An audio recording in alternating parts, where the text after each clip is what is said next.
व्यापारी का पतन और उदय। वर्धमान नामक शहर में एक बहुत ही कुशल व्यापारी दत्त रहता था। राजा को उसकी क्षमताओं के बारे में पता था, जिसके चलते राजा ने उसे राज्य का प्रशासक बना दिया।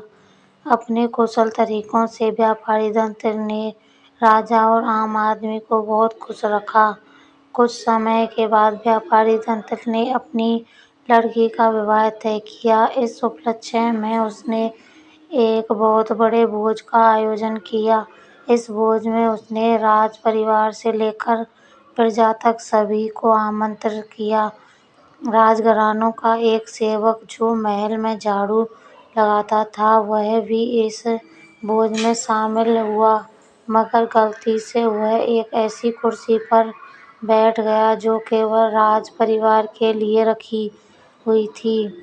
सेवक को उस कुर्सी पर बैठा देखकर व्यापारी दत्त को गुस्सा आ जाता है और वह सेवक को धुतकार कर वहां से भगा देता है। सेवक को बड़ी शर्मिंदगी महसूस होती है और वह व्यापारी दत्त को सबक सिखाने का प्रण लेता है।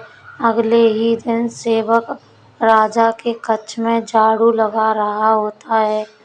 वह राजा को अर्धनिद्रा में देखकर बड़बड़ाना शुरू करता है। वह बोलता है, इस व्यापारी दत्त की इतनी मजाल कि वह रानी के साथ दुर्व्यवहार करे।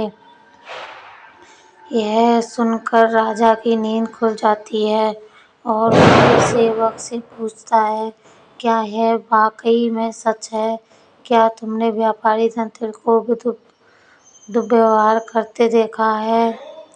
सेवक तुरंत राजा के चरण पकड़ता है और बोलता है, मुझे माफ कर दीजिए, मैं कल रात को सो नहीं पाया। मेरी निद्रा पूरी नहीं होने के कारण कुछ भी बड़बड़ा रहा था। यह सुनकर राजा सेवक को कुछ नहीं बोलता, लेकिन उसके मन में शक पैदा हो जाता है। उसी दिन से राजा व्यापारी दत्त के महल में निरंकुश घूमने पर पाबंदी लगा देता है और उसके अधिकार कम कर देता है। अगले ही दिन जब व्यापारी दत्त महल में आता है तो उसे संतरियां रोक देते हैं। यह देख कर व्यापारी दत्त बहुत आश्चर्यचकित होता है। तभी वहीं पर खड़ा हुआ सेवक मजे लेते हुए बोलता है, अरे संतरियों, जानते नहीं ये कौन है?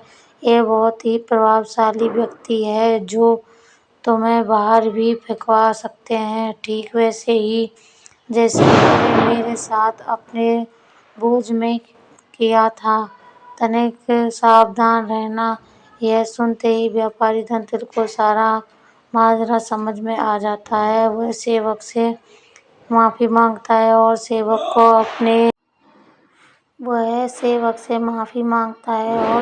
को अपने घर खाने पर बुलाता है। व्यापारी दत्त सेवक की खूब आवभगत करता है। फिर वह बड़ी विनम्रता से भोज वाले दिन किए गए अपमान के लिए क्षमा मांगता है और बोलता है कि उसने जो भी गलत किया। सेवक बहुत खुश होता है और व्यापारी दत्त से बोलता है, आप चिंता ना करें, मैं राजा से आपका खोया हुआ सम्मान आपको जरूर वापस दिलाऊंगा। अगले दिन राजा के कक्ष में झाड़ू लगाते हुए सेवक फिर से बड़बड़ाने लगता है, हे भगवान, हमारा राजा तो इतना मूर्ख है कि वह गुसलखाने में खीरे खाता है।